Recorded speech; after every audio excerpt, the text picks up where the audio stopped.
కోళ్ళు పెంచుకున్న వాళ్ళకి, దానివల్ల ఇబ్బందులు పడుతున్న వాళ్ళకి ఈ యొక్క వీడియోని షేర్ చేయండి. ఎందుకంటే ఇప్పుడు సమ్మర్ కదా, ఈ మెడిసిన్ ఇంకా వేడనమాట. ఇది తినటం వల్ల కోడికి వచ్చిన లాభం ఏంటంటే కఫం పోతుంది, లివర్ ఇన్ఫెక్షన్స్ ఏమైనా ఉంటే పోతాయి, జలుబు కానీ, ముక్కులోంచి చీమిడి కారతం కానీ, జ్వరం కానీ, ఈ సమస్యలన్నిటికీ ఇది బెస్ట్ రెమెడీ అనమాట. వచ్చిందాన్ని పోగొడుతుంది, వచ్చేదాన్ని ఆపేస్తుంది అనమాట. అంటే దీన్ని తినటం వల్ల కోడికి మంచి ఇమ్యూనిటీ కూడా బూస్టప్ అవుతుంది. బాగా వేడి, ఇది చాలా వేడి. అందుకోసమే ఈ టైంలో ఇచ్చాను. డే టైంలో ఇస్తే ఆ వేడికి, బయట ఉన్న వేడికి, అది తిన్న వేడికి, కోడిలో ఉన్న వేడికి ఈ తట్టుకోలేదు అనమాట. కోడి ఎంత పెద్ద కోడి అయినా సరే తట్టుకోలేదు. సో అందుకోసం నేను ఈ టైంలో ఇచ్చాను.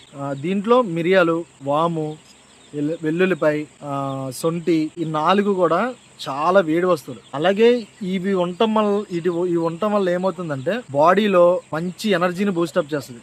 సో మంత్లీ 2 times కనుక ఇది మీరు ఇవ్వగలిగితే మీ కోళ్ళకి రోగాల బారి నుంచి తప్పించడానికి చాలా హెల్ప్ అవుతుంది. మీరు కోళ్ళని పెంచేది ఒక ఎత్తు అయితే, రోగాలు రాకుండా ఆపుకునేది ఒక ఎత్తు. అయ్యో వచ్చేసింది, దీని డిసీజ్ వచ్చింది, దీన్ని ఎలా మానిపించాలి అని ఎట్లా ఆలోచించేదానికంటే వచ్చేదాన్ని ఆపుకుంటే బెటర్. ఇది ఇవ్వటం వల్ల దాని ఇమ్యూనిటీని అదే బూస్టప్ అవుతుంది అనమాట. దీనివల్ల మంత్లీ 2 times ఇవ్వండి. ది బెస్ట్ మెడిసిన్ ఇది కోళ్ళకి. కోళ్ళు పెంచే ప్రతి ఒక్కరికి కూడా నా చిన్ని సలహా ఇది గనక మీరు కంటిన్యూస్ గా ఇవ్వగలిగితే నెలకి 2 సార్లు ఈ కోళ్ళకి ఎలాంటి రోగాలు రాకుండా, ఎలాంటి వైరస్లు అటాక్ అవ్వకుండా మీరే కాపాడిన వాళ్ళు అవుతారు. కోడి మంచిగా ఫీడ్ తింటది, ఇమ్యూనిటీ పెరుగుతుంది, ఫీడ్ మంచిగా తీసుకుంటది. ఈ వీడియో మీకు చాలా ఉపయోగపడిందని అనుకుంటున్నాను నేను. మీకు ఉపయోగపడితే మీ ఫ్రెండ్స్కి షేర్ చేయండి. కోళ్ళు పెంచుకున్న వాళ్ళకి కూడా ఎంతో కొంత ఉపయోగపడుతుంది. మన ఇన్స్టాగ్రామ్ పేజ్ని ఫాలో చేయండి.